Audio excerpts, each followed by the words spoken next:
All right. Well, we are on the final chapters, chapter 13 to 22 of Letters to Malcolm, chiefly on prayer. So we'll start at chapter 13, which in my kind of little note titles, I have entitled, Prayer is God's Speech in Humanity. You don't have to necessarily comment on the title, but was there anything within the chapter that you wanted to make note of or talk about, dig deeper?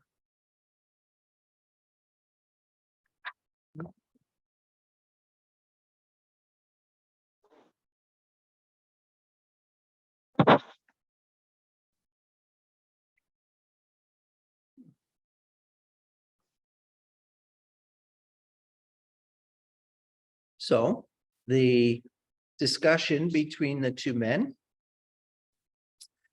is the idea that prayer has this fear kind of built into it that no one is listening. And in fact, it is a soliloquy, a one-person conversation, someone talking to him or herself. And Lewis begins by quoting a poem. They tell me, Lord, that when I seem to be in speech with you, since but one voice is heard, it's all a dream, one talker aping two. Sometimes it is, yet not as they conceive it. Rather, I seek in myself the things I hoped to say, but lo, my wells are dry. Then, seeing me empty, you forsake. The listeners roll, and through my dumb lips breathe and into utterance wake the thoughts I never knew. And thus you neither need reply nor can. Thus, while we seem two talkers, thou art one forever, and I, no dreamer, but thy dream. So what do you hear that poem to be saying? Lewis brings it to bear in his conversation. The one thing it reminds me of is the scripture where it talks about, sometimes we just don't have the words. Our spirit groans within us, and the Holy Spirit prays for us. Yes, Romans 8, the Spirit intercedes on our behalf with groanings unutterable. Right. Who knows That's our what it mind reminds me. and the mind of God. That's good. So it would seem that in our poem here, we have this I, this person who desires to pray, but when they come to prayer, as you say, maybe they don't know how to pray. Their wells are dry. They have nothing to draw. There's dust. And then this miraculous movement on God's part as he leaves the place of listener in response to this crisis of prayer. And he, God himself, begins to bring utterance in the person. Some thoughts. And because it is God who is really bringing the utterance of prayer, there is no need for reply. God speaking to himself. And then it turns out, so yes, while it seems there's two talkers, there is but one talker, and that is God. So prayer then is essentially God's speech in people to God. But that, rather than negating the person, actually establishes the person. He is no dreamer, imagining that there is a God. Rather, he is the one who is dreamed. He is the product of God's imagination. And so he's established.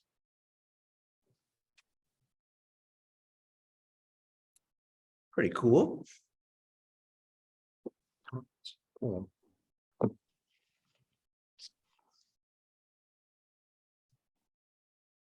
Well, this whole concept of time that goes, or no time, that Yes, kind of goes throughout, not just this book, but other ones. It yes, kind of really starts playing with your mind yes, yes. for me. Lewis has done a good job, does a good job of pushing us out of our own perspective and almost turning the telescope around so that we get to see it from the other end.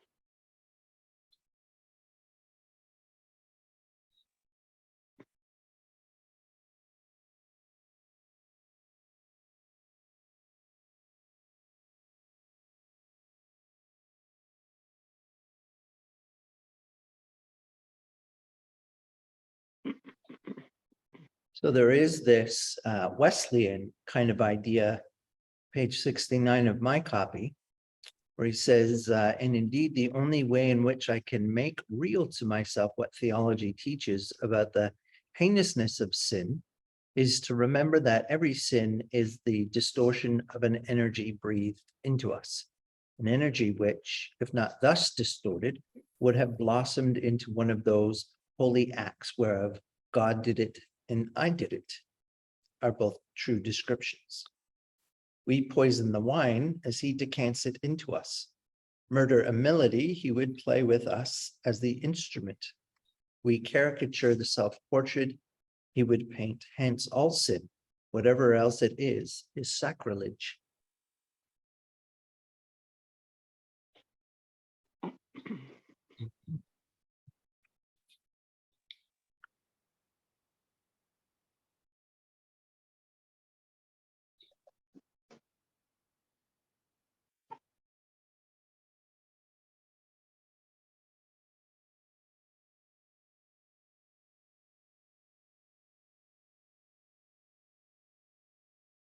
So why should God speak to himself through man? I ask in reply, why should he do anything through his creatures? Why should he achieve the long way round through the labors of angels, men, and the activity of irrational and inanimate beings, ends which presumably the mere fate of omnipotence would achieve with instantaneous perfection? Mhm. And so he kind of anticipates a possible objection to what he has said about prayer. And he says, well, this is just how God seems to work. God chooses, for whatever reason, to mediate himself, his action, through humanity. And again, that's part of the role of being image bearers. And so we have that rule. He will do nothing simply of himself, which can be done by creatures. Delegation. Yeah. I suppose this is because he is a giver, maybe the giver. And he has nothing to give but himself. And to give himself is to do his deeds, in a sense, and on varying levels to be himself through the things he has made. And so we have not a pantheistic view of God, but one in which God is both working through all things, but cannot be conflated with all things. He keeps his distinction.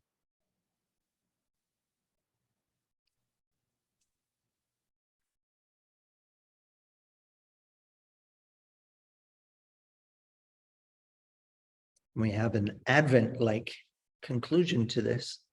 The pure light walks the earth, the darkness received into the heart of deity is there swallowed up. Where, except an uncreated light, can the darkness be drowned? Hmm. It's a beautiful, beautiful play of words. So it's not so much that Jesus takes on the realm of nature, but It's the light. heaven drew earth up into it. Mhm.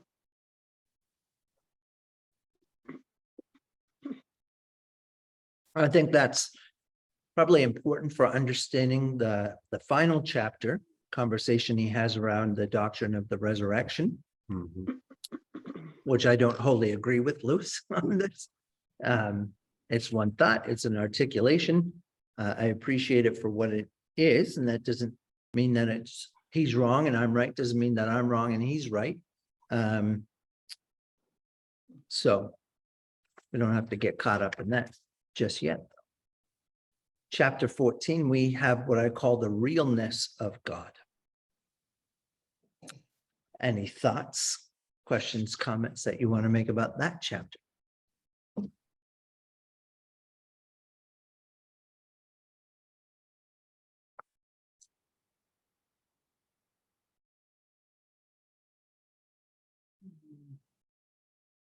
So at this point in the university course, they would say, did you do your reading? I like the further chapters. You like the further chapter, okay?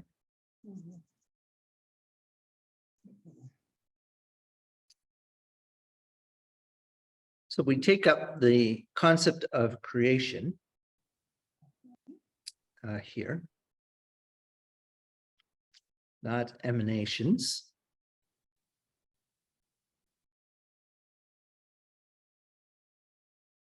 Rather, God acts in creation.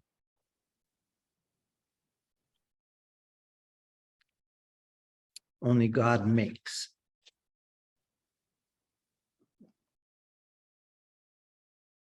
I wrote in my notes, Bob has a book, so I have no idea if it's in there. This Okay. could be a quote or it could be me.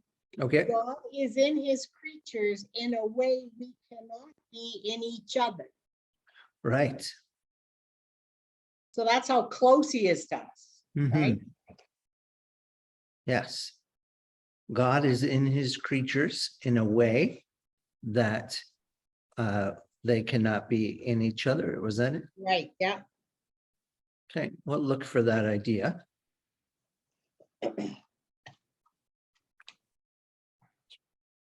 All And we I can- also wrote down a quote. What did Hitler look like?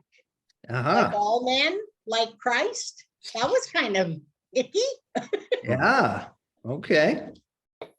Yeah, so that's on the next page. So Yeah. simple faith leaps to this with astonishing ease.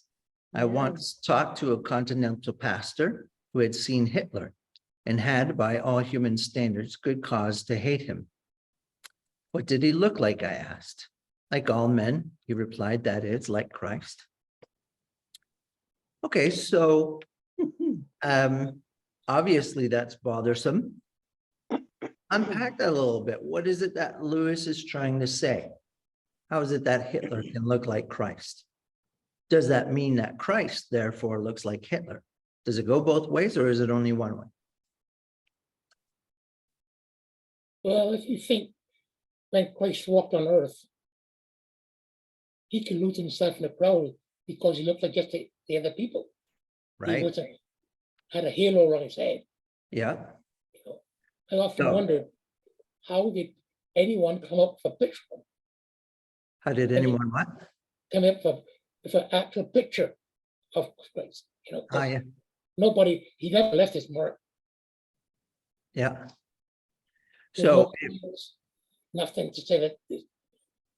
if I hear you right then, Humbert, I think I hear you saying that Lewis is commenting on the very real humanity of Jesus. Yeah.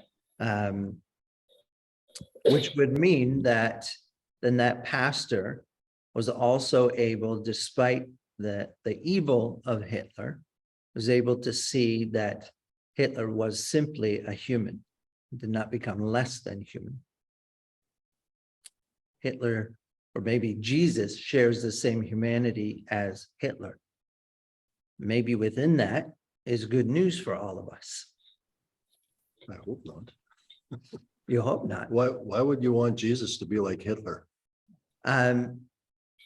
I don't want Jesus to be like Hitler.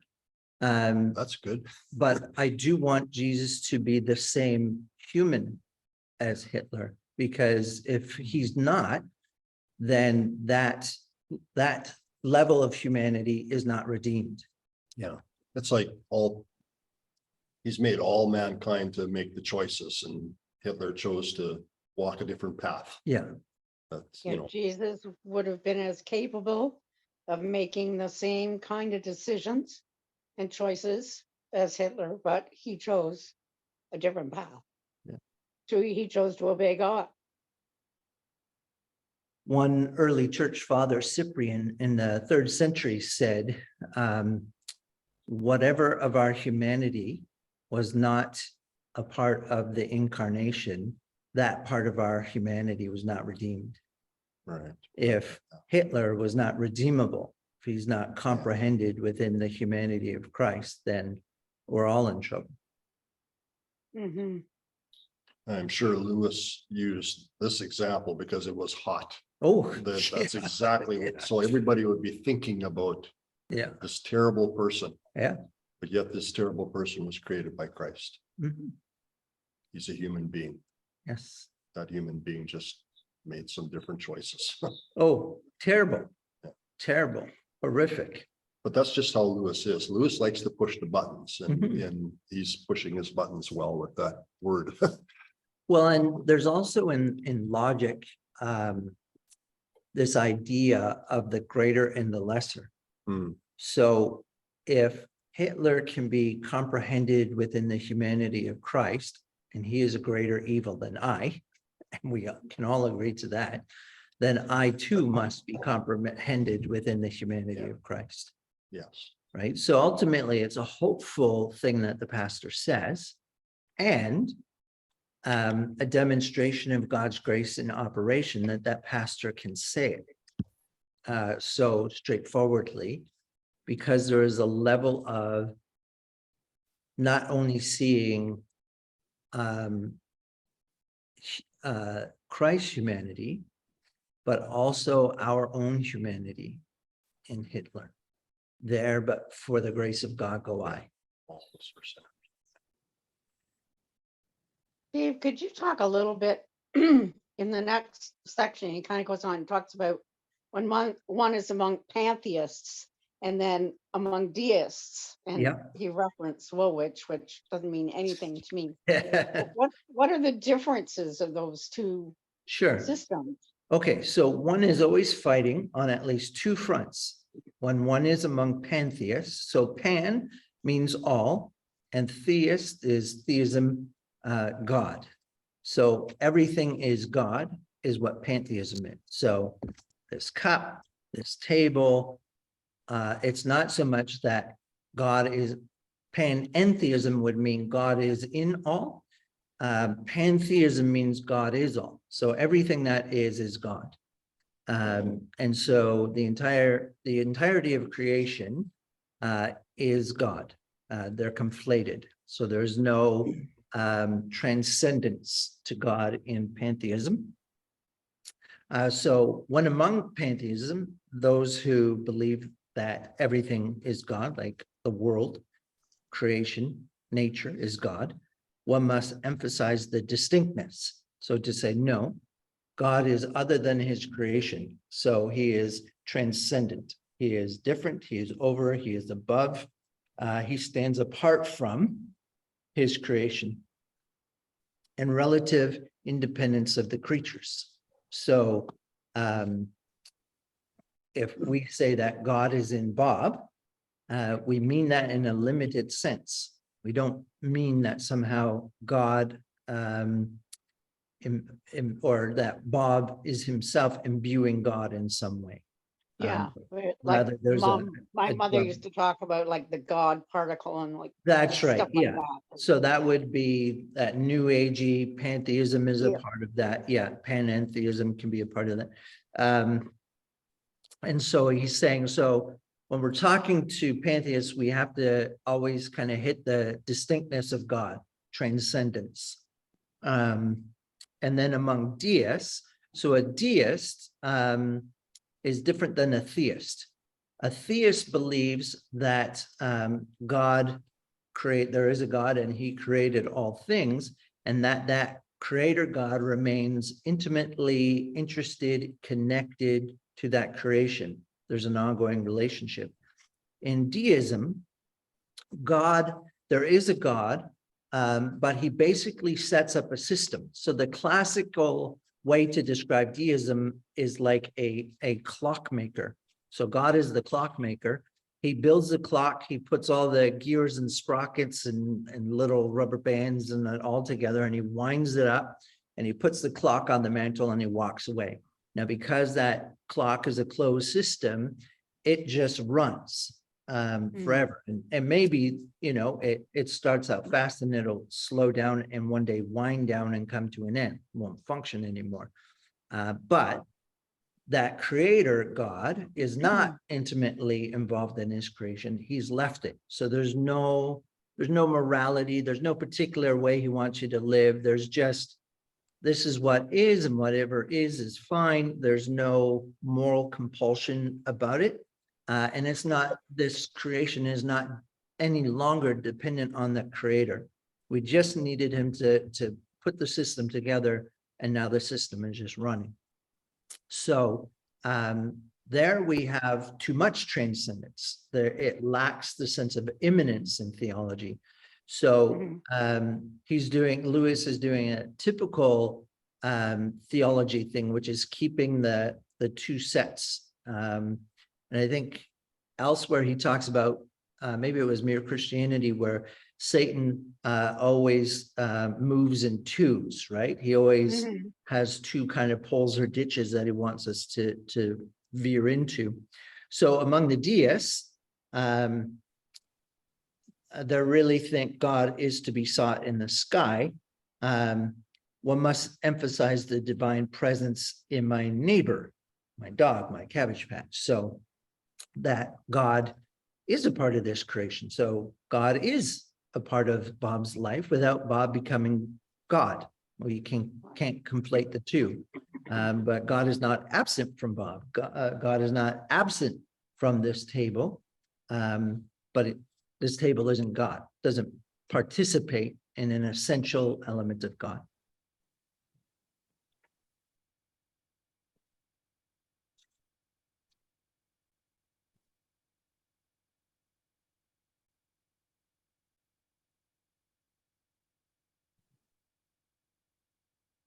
So Lewis wants to move to this middle position. The truth that God is present in each thing, but not necessarily in the same mode. Not in a man as in the consecrated bread and wine. So God is present in the Eucharist in a way that he isn't present in me. God is in a bad man differently than he is in a good man. God is in a beast differently than he is in a man. God is in a tree differently than he is as a beast, and God is in an inanimate thing like a rock different than as a tree. And so again, Lewis is showing some of his medieval Renaissance hierarchy. And so we have the promised presence of Christ in the Eucharist. So that's taught. Then humanity as God's image bearers. Then fallen humanity, so unrecovered humanity. And then we have living things like a tree, and then we have really inanimate, then we have from man to beast, from beast to tree, from tree to rock. So he sees that hierarchy, and so you can almost plot that out visually, right? God at the top, rock at the bottom, and there's a fullness of God, and it lessens as it goes to lower things, but it's still there.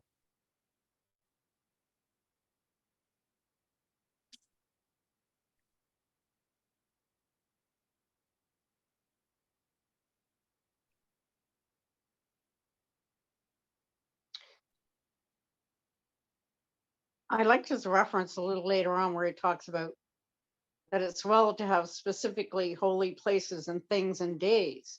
For Yes. without these focal points or reminders, the belief that all is holy and big with God would soon dwindle into mere sentiment. So if it was always all the same intensity all the time, Yeah. it just would lose its impact. Yes. Yeah, I've used the language before.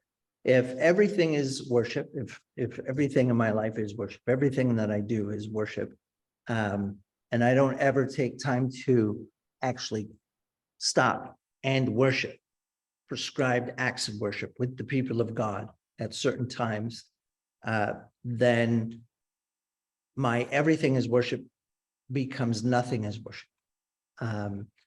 It's actually by intentionally worshiping, setting aside these times, these moments to be with God's people, that keeps the rest of the time honest and offerable to God as worship.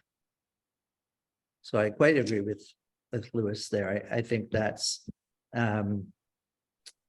is at least, in my opinion, a sensible way to think about things.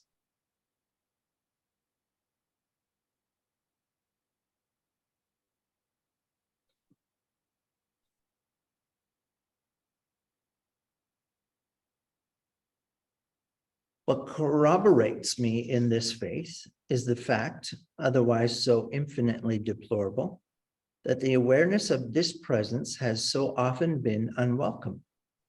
I call upon him in prayer. Often he might reply, I think he does reply, you have been evading me for hours. For he comes not only to raise up, but to cast down, to deny, to rebuke, to interrupt. The prayer prevent us in all our doings is often answered as if the word prevent had its modern meaning. The presence which we voluntarily evade is often, and we know it, his presence in wrath. And Where are you reading that? just below your paragraph with the big with God, two paragraphs below that. 101. Page 101. Oh, yeah, okay. Okay, fine. Or 75 if you're in my version. Mhm. And out of this evil comes a good. If I never fled from his presence, then I should suspect those moments when I seemed to delight in it of being wish fulfillment dreams.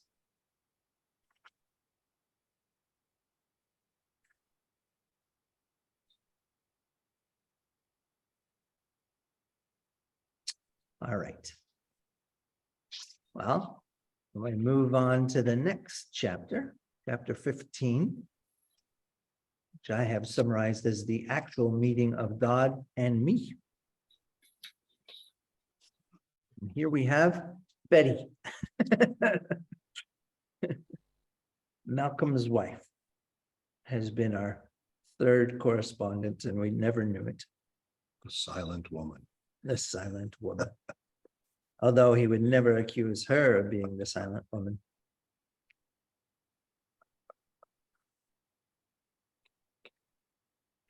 And for her,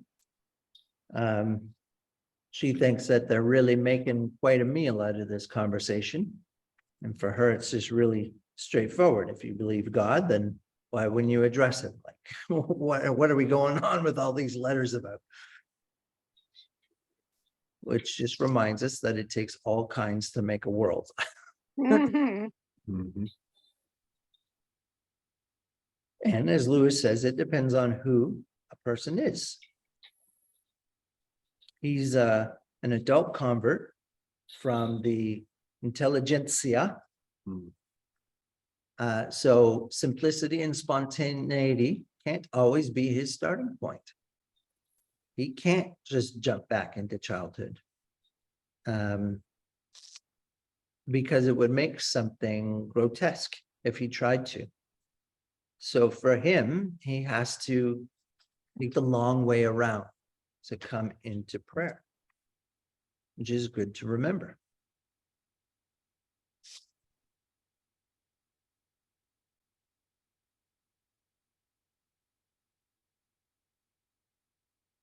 So he starts to talk about, again, what stands for God in his mind. He describes it as a bright blur.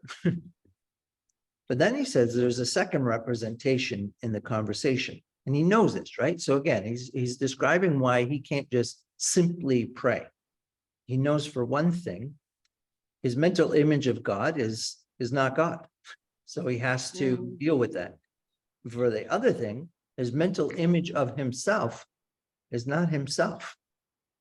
And he has to deal with that.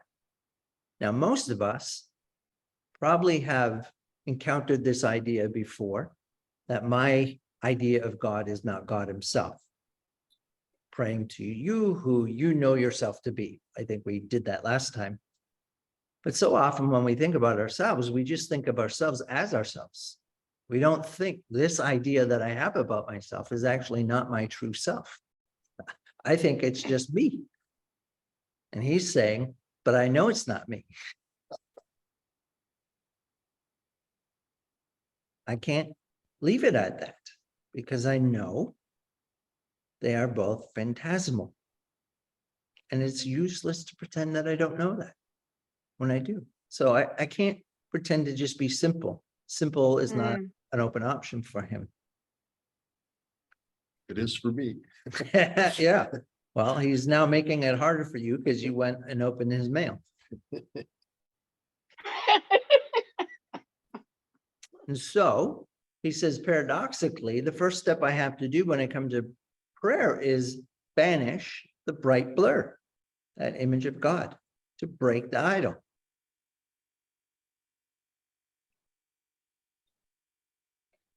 And then he has to deal with himself. Even the room has become complicated because what is the room? What am I?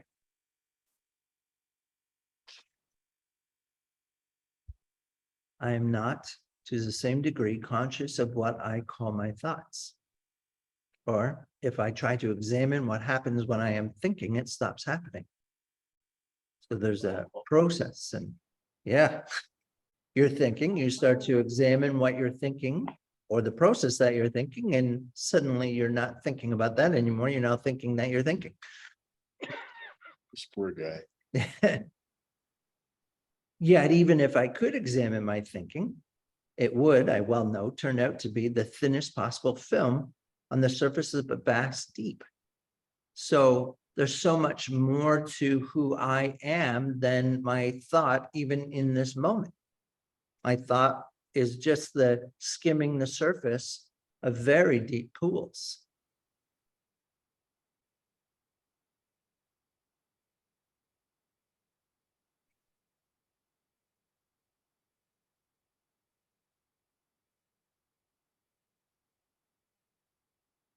So if I could dive deeply enough, I might again reach at the bottom that which simply is. And only now am I ready in my own fashion to place myself in the presence of God. Either mystery of myself, the mystery of God, if I could follow it far enough, would lead me to the same point. The point where something, in each case unimaginable, leaps forth from God's naked hand. The Indian looking at the material world says, I am that. So we have, in some ways, the pantheist. I am one with nature. But I, Lewis, say that nature and I grow from one root. So the word coming from the Father has made both and brought them together in the subject-object embrace.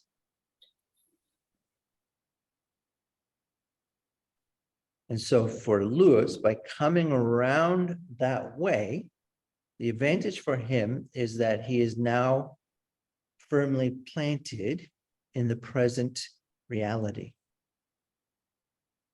Because this confrontation of this moment between the subject and the object is occurring. So we have an actual meeting between an actual person and the actual God, not an imaginary meeting.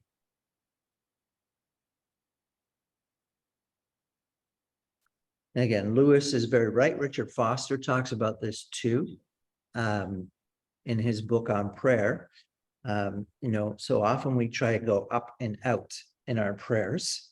The reality is, if God is with us, then we need to go in and through Mm. to reach God.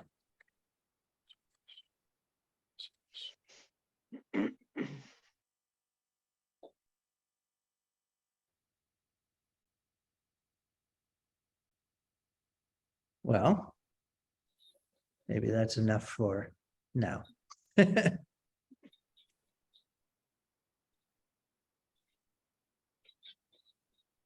Chapter 16. The use of images in prayer. Betty is not done.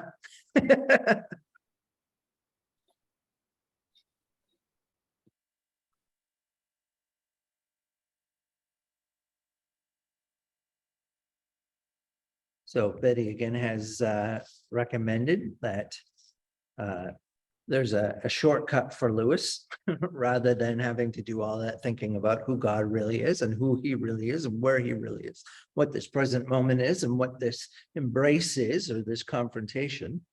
Rather than thinking about God as a bright blur, simply use images like so many Christians do. And Lewis demonstrates again, life is not so simple for him as it is for Betty. Hmm. So he has questions. Which does she mean? The outer world, things made of wood or plaster, or the mental inner world, images? So he's not worried about idolatry. So he recognizes that this is about signs, symbols, that symbols and the things signified go together. We don't worship this item, but this item conveys or channels a presence or a way to think of God. Amen. So he's not worried about that.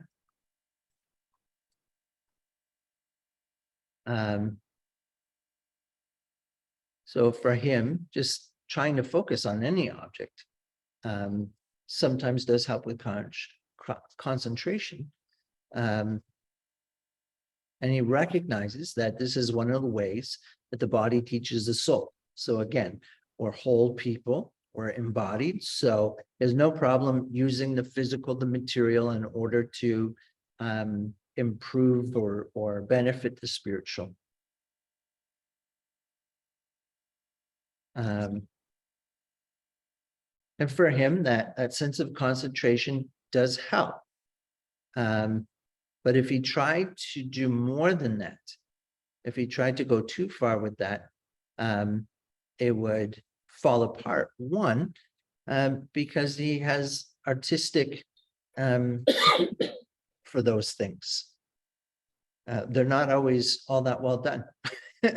And suddenly the thing that is supposed to be focusing his attention on God becomes a distraction from God.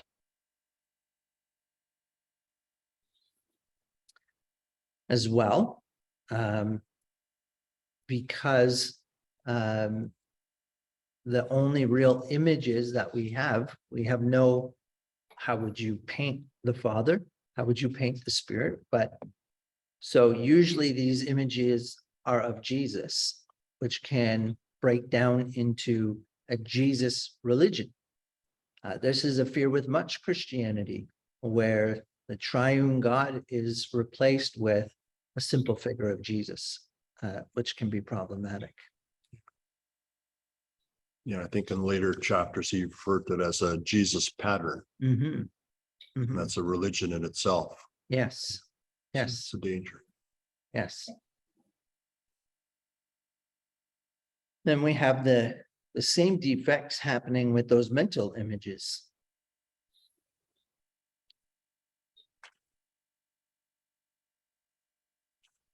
So again, for him, use of images can play an important part in his prayer.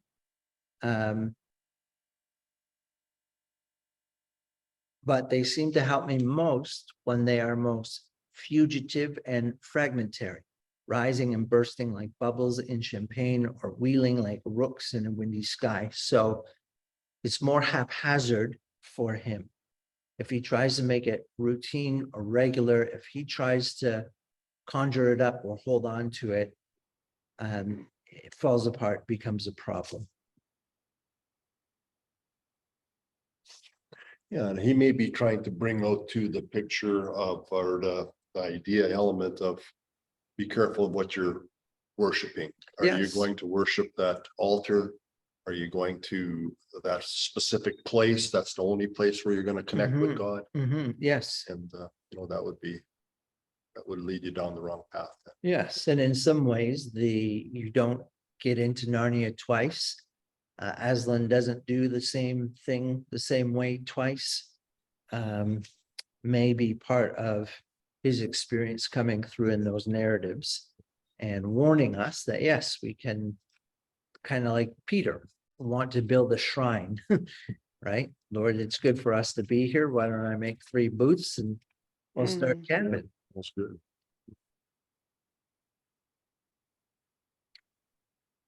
All right. Well, we then have chapter 17. Begin prayer where you are.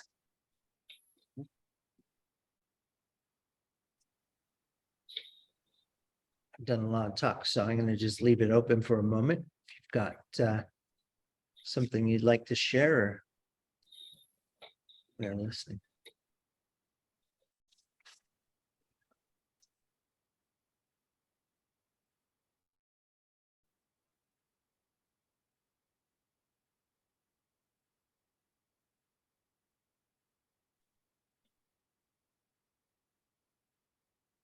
One of the things I would draw our attention to is this spiritual friendship. It's interesting. We live in a pretty connected, disconnected world. So technology is great and in some ways has connected us so well. I mean, look at what we're doing right now. We've got people in their homes. One of those homes at least is thousands of kilometers away from here. And yet we're able to do this together. And then we're recording it and other people get to watch it and benefit from it. And yet, with our larger and larger homes where everybody has their own bedroom, we all have our own technology, we can access our entertainment on that technology. We don't need to, it used to be that you would sit on your porch and you would chat with your neighbors, then TV came, right? So technology has done some great things, but it's also changed the face of human relationships. And one of the important human relationships is the spiritual friendship as a part of the discipline. Now, Lewis rebuffed a lot of technology. I think we'll read in Surprised by Joy, he talks about driving in an automobile once and not really wanting to do it again, because one of the consequences is with the speed and distance that you can achieve, you are going to alter your sense of time, how things take time. So for him, rather than riding around in cars, he prefers to walk. He wants to take the time to walk. And he walks with his spiritual friend. He walks in the woods. And as they walk, they talk. And they talk about, I'm sure, light things, fun things, academic things, things of common interest, but also they speak of high things, these things. And so up comes the, my views about prayer as worship and adoration. And he says, hey, it's so funny that you would ask me this when you're the one who taught me what I know. We walked in the forest of Dean and you taught me begin where you are. You turned to the brook and splashed your burning face and hands in the little waterfall and said, why not begin with this?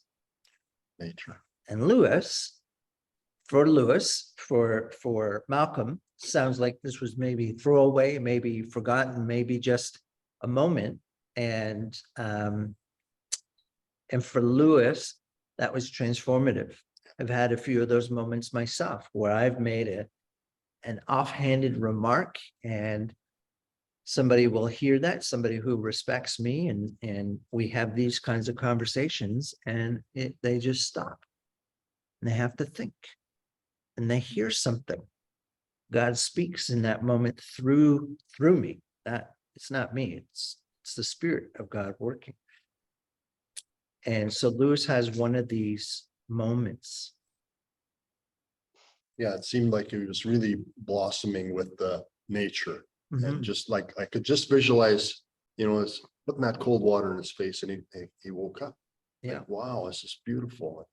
Like the sentence he had used further on was sight has replaced faith. Mhm. He's seen something, he's felt it. Yes.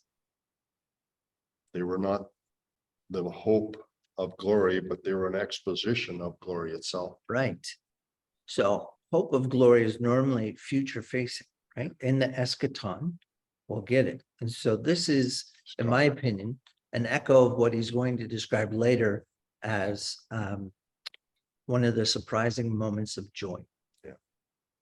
Mhm. And that is heaven breaking in that moment. This was a good chapter.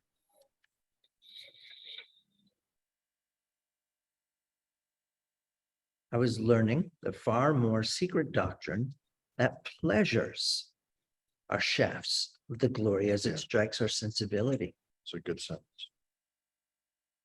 It impinges on our will or our understanding. We give it different names, goodness or truth or the like, but its flash upon our senses and mood is pleasure. Then that raises a question. Aren't there bad, unlawful pleasures? But by calling them bad pleasures, we're using a shorthand to mean pleasure snatched by unlawful acts. Stealing of the apple, that is bad, not the sweetness. And so there we echo back to one of the Narnia books that we didn't read, The Magician's Nephew. And if you've ever read it, Diggory, who is Professor Kirk in Lion, the Witch, and the Wardrobe, Diggory has brought Jadis, who is going to later become the White Witch, right at the moment of the creation of Narnia. If you haven't read it, it's worth reading. You can read that over Christmas. And Aslan, in order to repair some of the damage and protect his new Narnia from the powers of Jadis, the White Witch, charges Diggory to go and to get an apple from this tree. Diggory goes, and there's a sign posted outside of this garden where the tree is growing. There's a wall and a gate, and there's a sign posted, a warning that whoever does not enter through the gate is a thief, and anybody who steals an apple and eats will be cursed, even though they will also be blessed to some degree. But ultimately, it will be a curse. And so Diggory goes in, and the witch attempts to get him to steal one of the apples, not for himself, but to save his mother. One bite of this fruit in your land will restore her to life instantly. Right. Diggory has learned his mistakes, has grown as a character, and decides to be obedient to the sign and to Aslan, recognizing that his attempts to do things in the past have gone wrong. And so he doesn't steal an apple for his mother. He lawfully takes an apple that Aslan has asked him to take, and he brings it back, and it's planted. And Aslan has a conversation with Diggory and says, I know that you were tempted to take an apple for your mother. You should know that had you done it, she would have lived, but it would have changed the woman that she was, unrecognizable from the mother that you desired to save. But now, because you were obedient, you can take an apple from this new tree that is grown.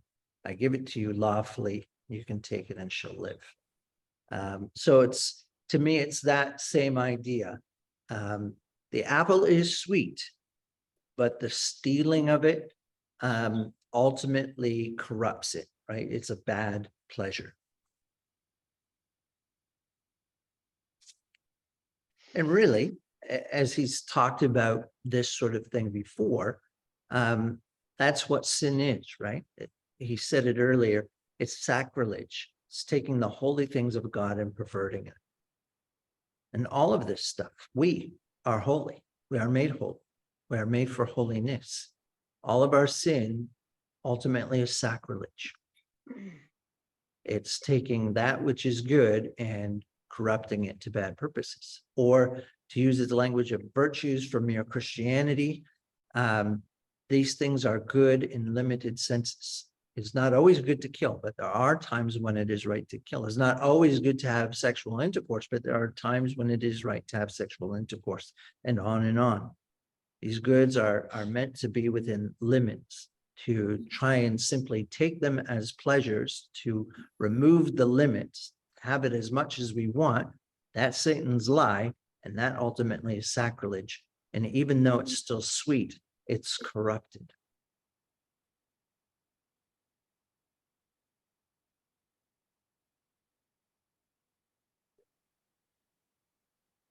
I like the way he uses the analogy of, hearing things for what they are. And he pulls that into our inattention. Mhm. That's an obstacle for him. Yeah. So, what do you hear? Do you hear the wind? Or was it a roar? What is it? I hear the wind. Yes.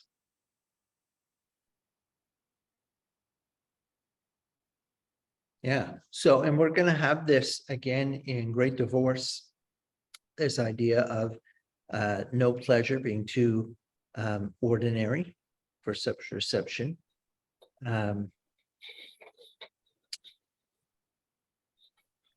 If we can pay attention, we can continue to smell the deity that hangs Yeah. about it. Ignore the smell of deity. Mhm.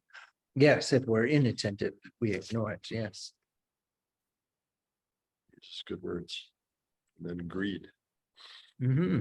Yes.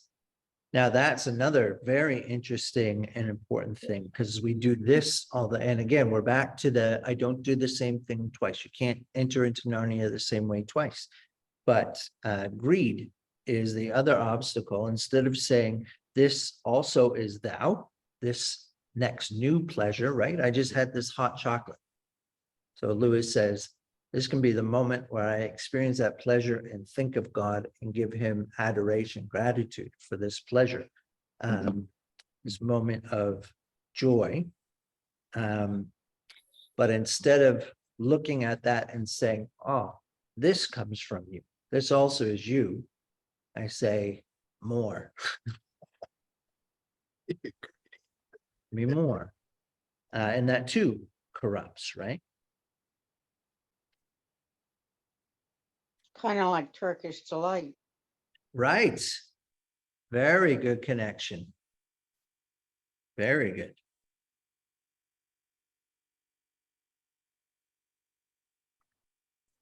How's our time here? Lots of time. Lots.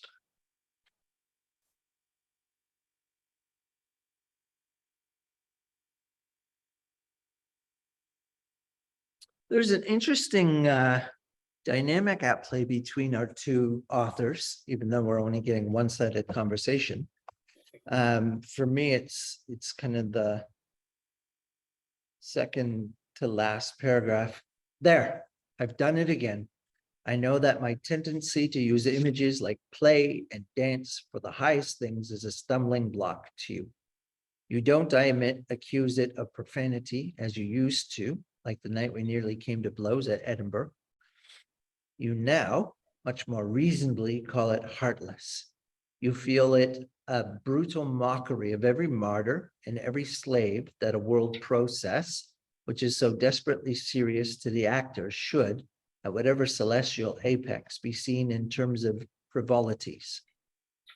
You add that it comes with a ludicrously ill grace from me, who never enjoyed any game and can dance no better than a centipede with wooden legs. But I still think you do not see the real point. I do not think that the life of heaven bears any analogy to play or dance in respect of frivolity.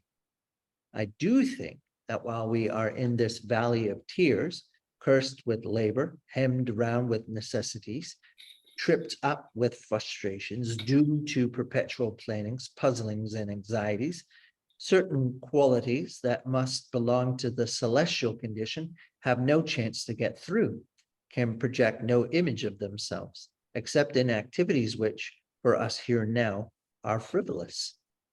For surely we must suppose the life of the blessed to be an end in itself, indeed the end, to be utterly spontaneous, to be the complete reconciliation of boundless freedom with order, with the most delicately adjusted, supple, intricate, and beautiful order. Sounds like a dance. How can you find any image of this in the serious activities, either of our natural or of our spiritual life? Either in our precarious and heartbroken affections, or in the way, which is always in some degree a via crucis. No, Malcolm, it is only in our hours off, only in our moments of permitted festivity that we find an analogy. Dance and game are frivolous, unimportant down here, for down here is not their natural place. Here they are a moment's rest from the life we were placed here to live. But in this world, everything is upside down. That which, if it could be prolonged here, would be a truancy, is likest that which in a better country is the end of ends. Joy is the serious business of heaven. Mhm. That makes me think too of Ecclesiastes. Yeah. Everything, working all this for nothing. Why would it? But if you could just enjoy what you're doing, Mhm, be happy in your days of your labor, mhm, then you've achieved life. mhm, mhm, mhm. That's sort of maybe what he's bringing out here. You're cursed with all this planning and work and all Yeah, this yeah, stuff. yeah. What's it gonna get you? Go ahead, dance, party. Mhm. I think he brings that out quite I well. love that last line. Joy is the serious business of heaven. And that could be on a t-shirt. Probably is someplace. So I think there's a lot here, and I'm not sure I can even express what I'm thinking and feeling, but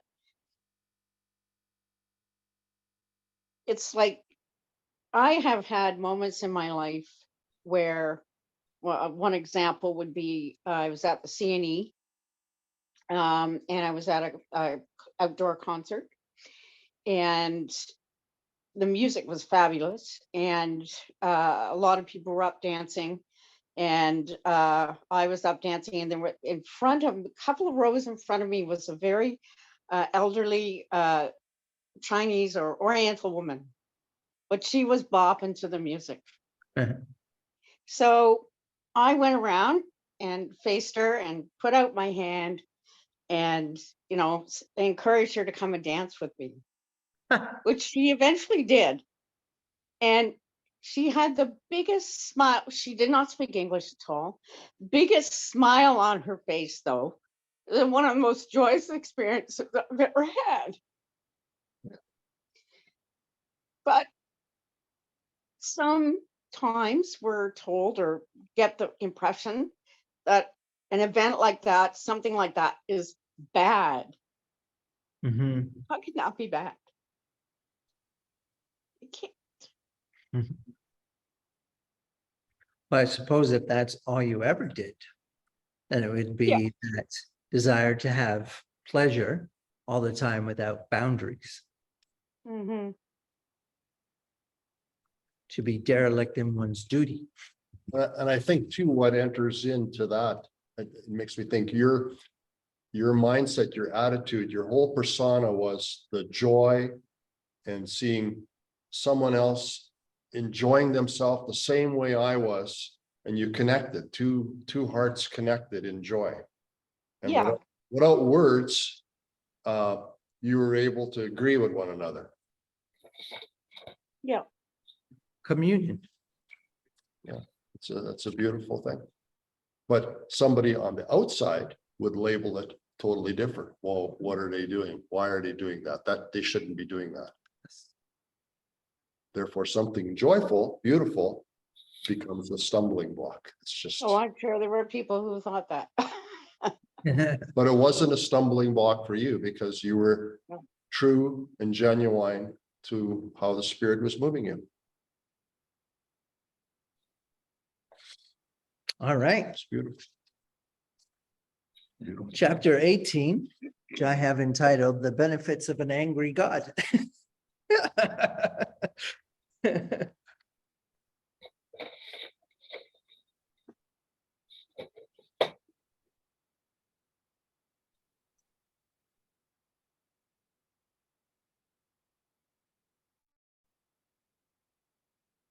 I'm reading the book of Ezekiel at the moment, so it's kind of apropos. Yes, yeah.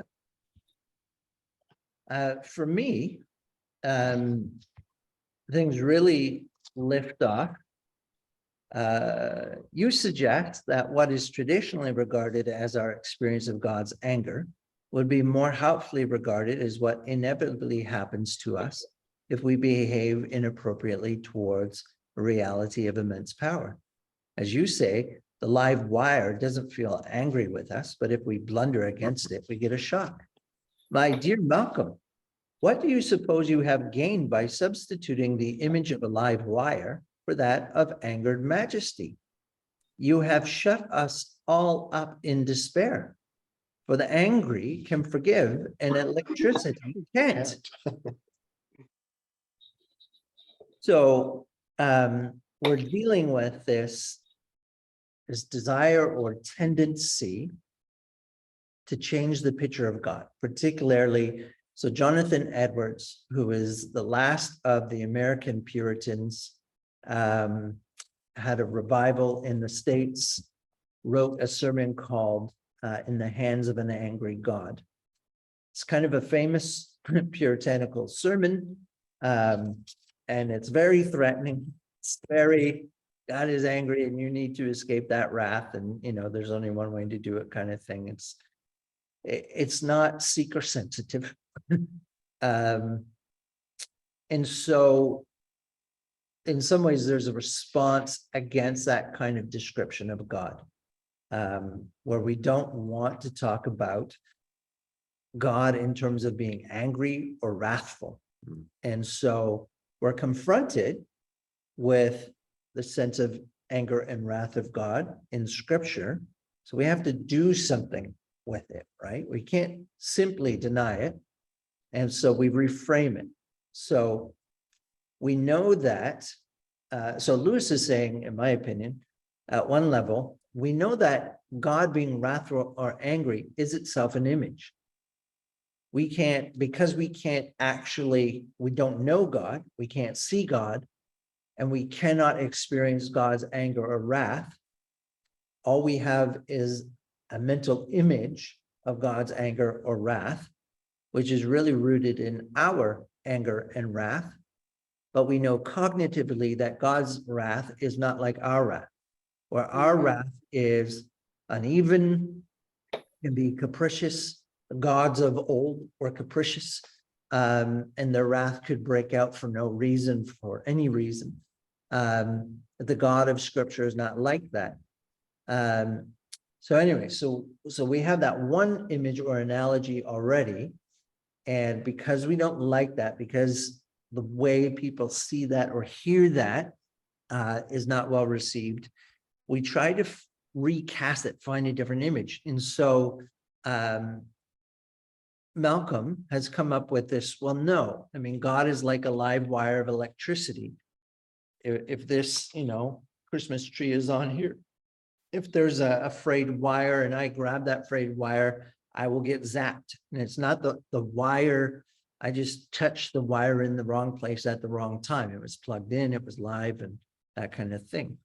And so it's not that God is angry, it's that there's God is just the power.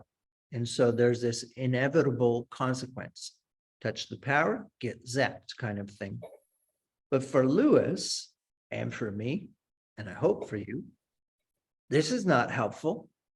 While it does stop God from being an agent of anger, what it ultimately does is stops God being an agent.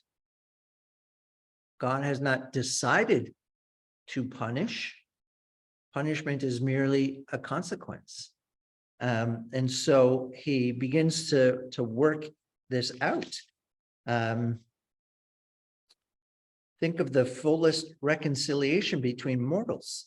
Is cool disapproval coolly assuaged? Is a culprit let down lightly in view of extenuating circumstances? Was peace restored by a moral lecture? Was the offense said not to matter? Was it hushed up or passed over? Blake knew better. I was angry with my friend. I told my wrath did end. I was angry with my foe. I told it not, my wrath did grow. You too know better. Anger, no peevish fit of temper, but just, generous, scalding indignation passes into embracing, exultant, re-welcoming love. That is how friends and lovers are truly reconciled. But if God is not angry, if he's not an agent who can be angry, but there's just a result of encountering a power, then there is no room for forgiveness, for reconciliation, for love, for re-welcome.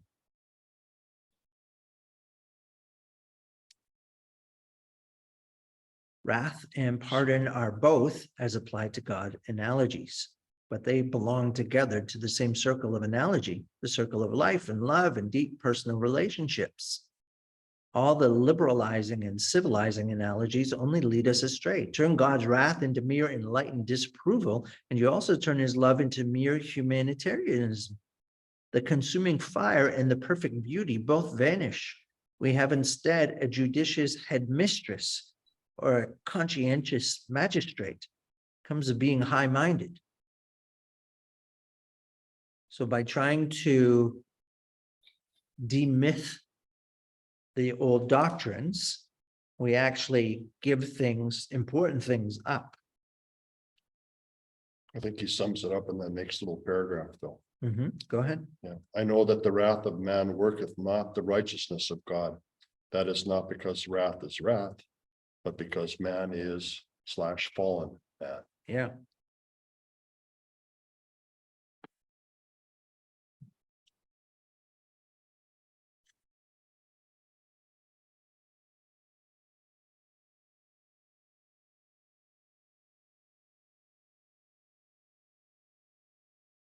So the true Christian's nostril is to be continually attentive to the inner cesspool.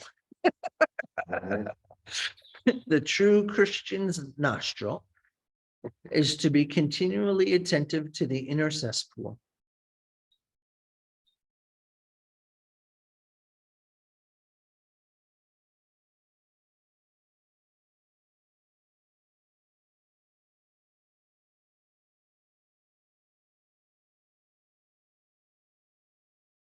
I won't listen to those who describe that vision as merely pathological. I have seen the slimy things that crawled with legs in my own dungeon. I thought the glimpse taught me sense, but White seems to think it should be not a glimpse, but a daily, lifelong scrutiny.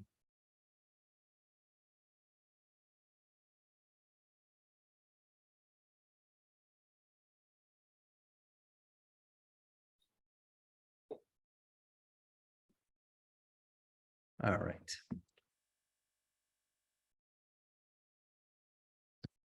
Paints a good picture there.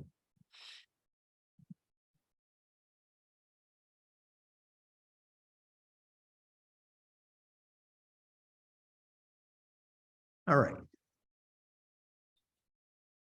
Have some more time. Magical Christianity, chapter 19.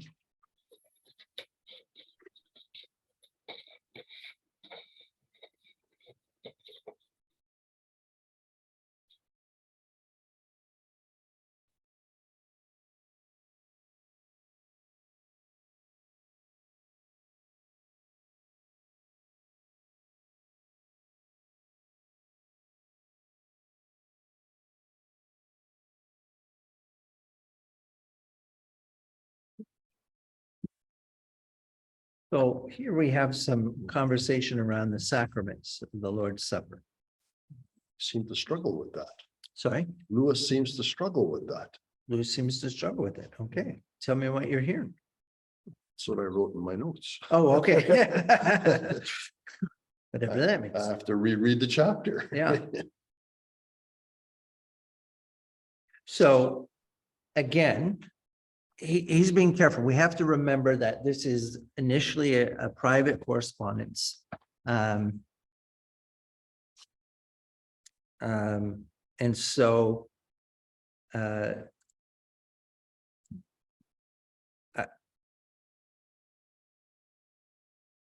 he has been silent because he doesn't want to have an effect. The last thing I want to do is to unsettle in the mind of any Christian, whatever his denomination, the concepts for him traditional, by which he finds it profitable to represent to himself what is happening when he receives the bread and wine. So he recognizes that he can do damage here. So in his Sermon on the Weight of Glory, he talks about how each one of us walk this razor's edge between becoming an angel or becoming a devil. And that we push each other one side or the other. So I think he kind of wants to be careful in not making really public statements because he has thoughts about these things. Doesn't mean that he's not trying to do theology. He's just trying to think for himself. And he wants to be careful that he doesn't say too much because he could say too much to the harm of real people. And so really, this is a conversation about what happens. So in Catholicism, there's the transubstantiation. And in the Reformation, we went with Luther, consubstantiation. When we get to the Anabaptist Reformation, we get representation. And so within Christendom, as you know, those who did the history of Christianity, these Reformation battles around communion, real blood was shed left, right, and center about this stuff. So, his desire to be careful is good.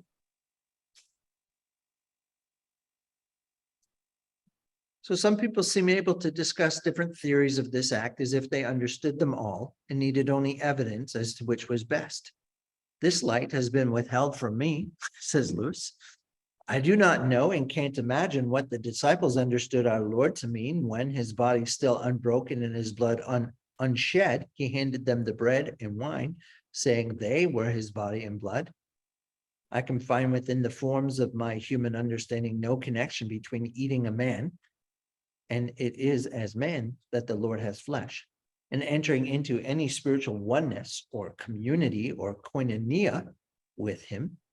And I find substance in Aristotle's sense, when stripped of its own accidents and endowed with the accidents of some other substance, an object I cannot think. So he's been wrestling with it. Karen, you have something to add? I'm just going to tell you what I wrote there. It says, take and eat, not take and understand. That's right. Yeah. That's right. Which is ultimately where he gets to, right? So he admits to a hiddenness in all of this. Again, if they are, the whole act is simply memorial, so that's the Anabaptist, it would seem to follow that its value must be purely psychological and dependent on the recipient's sensibility at the moment of reception. So in other words, a mentally, cognitively delayed person would have no benefit from partaking of that meal. Yeah, he says here too, towards the end, enlightened people want to get rid of this magical element in favor of what they would call the spiritual element. Yep. What the spiritual conceived as something thus anti-theatrical or magical seems to become merely the psychological or, Yeah, and neither that by itself nor the magic by itself is a religion. I'm not going to lay down the rules as to share. so for him, in this conversation with those who pick a tribe or a theology, he says, your explanation, I'm not saying your explanation is wrong. I'm saying your explanation leaves the mystery for me still a mystery. Yeah. But for him, there's no difficulty, right? Um, What makes this theology like sawdust to me mhm, mhm. is with the way authors can go on discussing how far certain positions are adjustable to contemporary thoughts. Yeah. So So- whatever this is, whatever it is actually doing, what he wants to affirm is that this is an actual moment in which God hidden is actually touching. There is a divine operation at work here.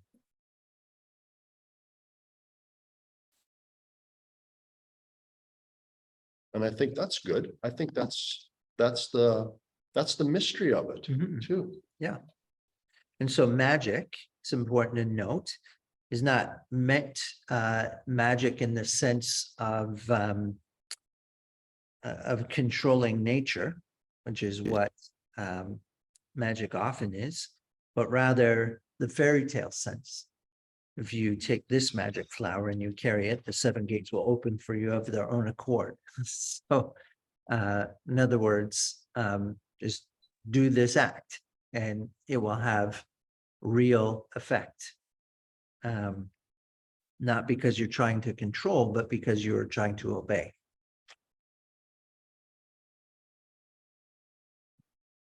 So I should define magic in this sense as objective efficacy, which cannot be further analyzed. You don't know why it works. I just know it works.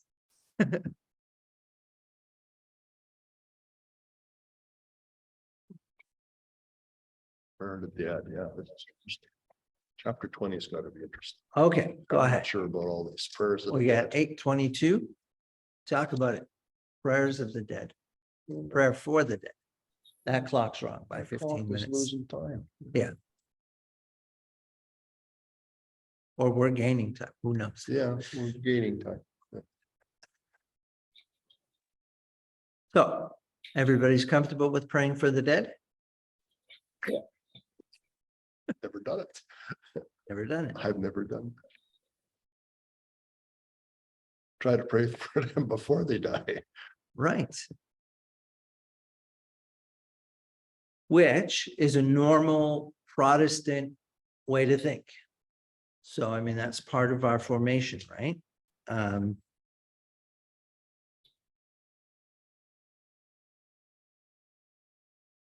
Love your neighbors.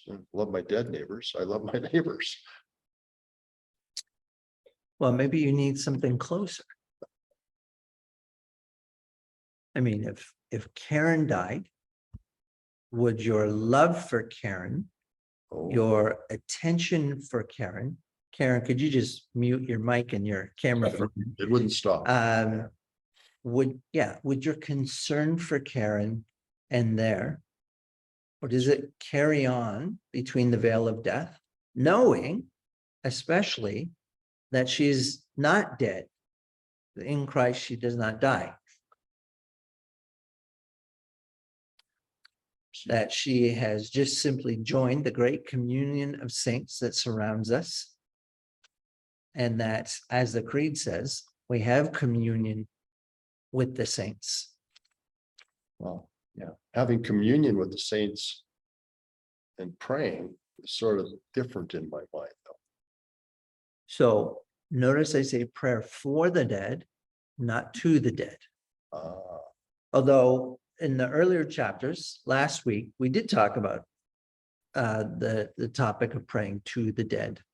And there he said, I have no problem with praying to the saints or asking the saints to pray with me, because again, that communion of saints. However, I don't buy the human court idea, like there are better channels to the divine that I can Yeah. tweak and pull strings. So He's already rejected that. So now we have prayer for the dead. And prayer, of course, is about God's care for that which we love, or that whom we love.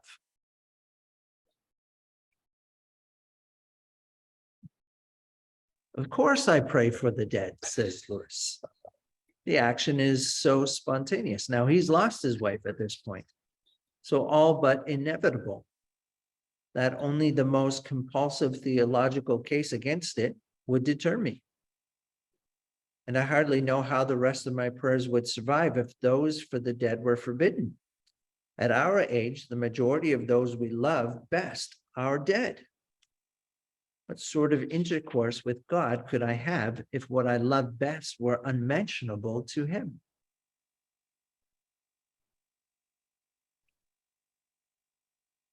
So I love my Aunt Sharon, who has now passed.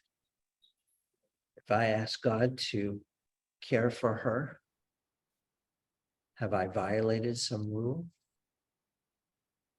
I'm not asking you, I'm just talking out loud, right? I think the way I was taught that prayer for the dead was us praying for God to save the dead, that they hadn't gotten to heaven, that they were trying to save them from the grips of hell. Okay, so there you have the concept of purgatory that you're talking about, which he touches on. The reformers had good reasons for throwing doubt on the Romish doctrine concerning purgatory. And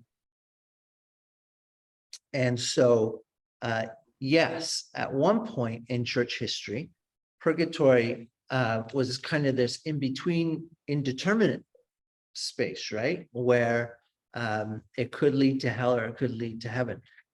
That is not actually the doctrine of purgatory.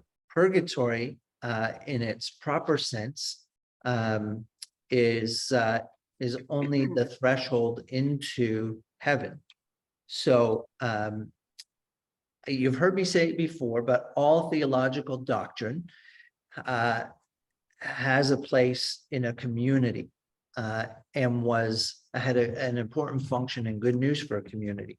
So it used to be, as Christendom progressed in the early days, you didn't get baptized until you were close to death. So you knew that you were going to die. Because once you were baptized for the remission of sins, that was it. If you sinned after that, especially the bad sins, how would those be dealt with? You've already been baptized, right? So That's why you they would have the hold last off. right. That's right. So you would hold off on being baptized until the end, so that you're kind of guaranteed to go right to heaven. Then the plague hit. With the plague, all sorts of people died before they had the chance to be baptized. It was something that the world had never seen. And so the doctrine of purgatory comes to bear at that point, that you don't have to worry about your loved ones, even if they weren't baptized. There is this purgatory in which God is going to deal with the undealt with sin there. And you, as a loving member of that family, can have a part to play in helping them with that. Now, by the time of the Reformation, it had become twisted. It had become a control of power, a source of wealth, and even the Catholic Church and the Counter-Reformation and Vatican II deal with some of the abuses of it. But it was very good news initially for the church. It gave hope. I think it still exists today. I know in the Orthodox faith, when a loved one dies, they gather a year, an anniversary of it, Yeah. and they're praying over that person. Yes. He hasn't been let go. He or she hasn't been let go yet until we've offered up these prayers again for this person who's died. Yeah.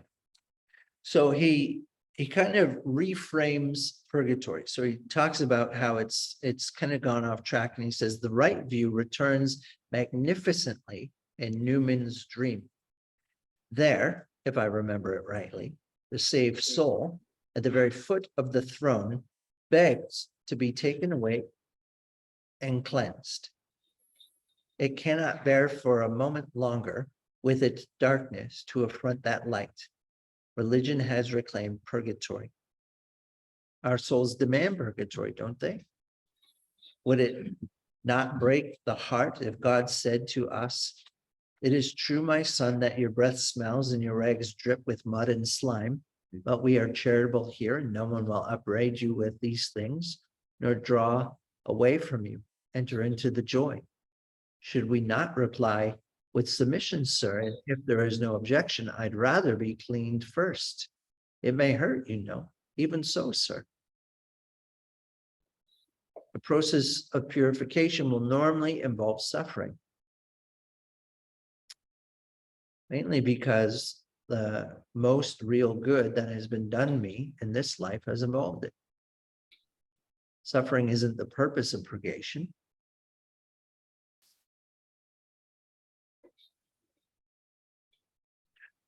So there are certainly questions. I have a friend, a Catholic theologian, who wrote his master's thesis trying to compare the actual Catholic doctrine of purgatory to some evangelical writings, with the main question: okay, so if Bob were to go tonight and he has some unconfessed sin, things that he hasn't dealt with fully,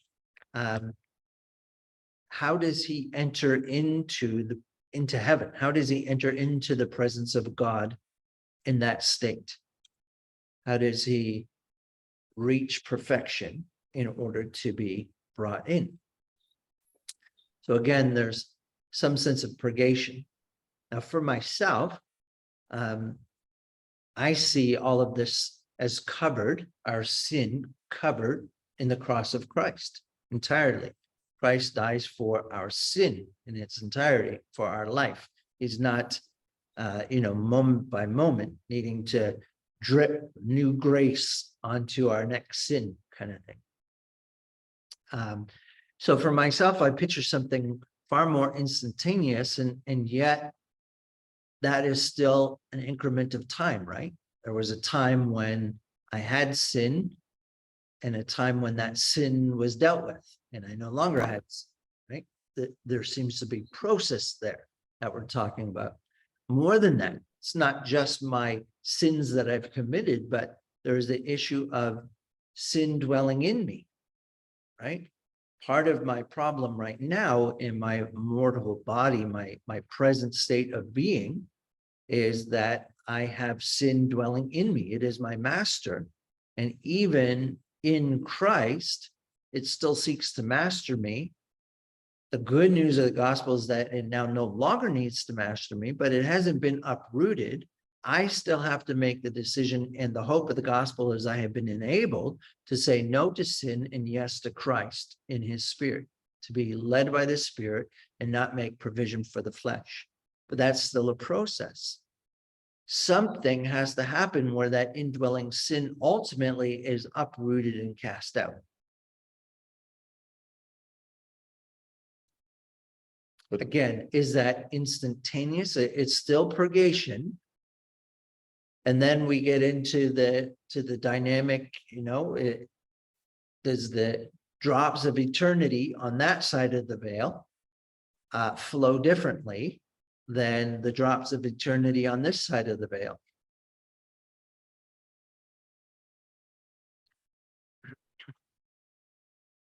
So I don't think Lewis is saying I pray for the dead, as in I'm trying to get them out of lower hell, lesser hell, into heaven. But he certainly desires for those he loves to not only be in the presence of God, but to enjoy the fullness of the presence of God by being clean and free from that which would be an embarrassment to themselves. So he uses a few different analogies to talk about how he sees it. the tooth is pulled, I would be appearing in heaven, and now the need to rinse and spit.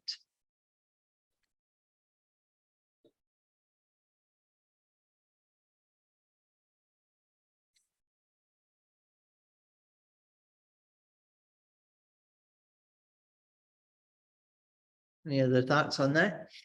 If anybody wants to read my friend's master thesis on purgatory and evangelical descriptions.